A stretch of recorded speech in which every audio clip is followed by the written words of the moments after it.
I'm Jay, and this is the Elastic Community Update recorded July 2021. We're bringing new and YouTube exclusive content to this channel, so make sure you're subscribed and have notifications turned on. You're gonna see new series like everything you wanted to know about metric beat, but were too afraid to ask. We're also going to be updating playlists like the VODs from our most recent Elastic Community Conference, as well as the latest in our Beginners Crash Course series. We're also bringing a new season of the Elastic Bytes. The Elastic Bytes highlight features of the Elastic Stack, with each video being 10 minutes or less.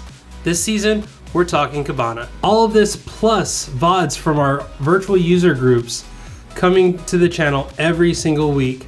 Let's take a look at the blog. Elastic 7.13 is out, and we've got blog posts covering all of the new features, so be sure to check that out.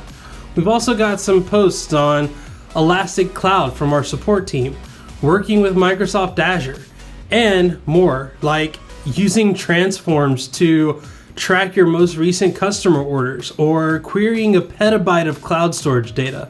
That's a lot of documents. Our Elastic Contributor Program cycle is now underway, so make sure that you join in and submit your contributions for great prizes such as free trainings, certification attempts, swag, and more. At Elastic, we believe in a free and open model to bring value to you in the community. We're dedicated to supporting you throughout your journey. Check out some of the resources that we have available to you for free below. I'm Jay, and I'll be seeing you around the Elastic community.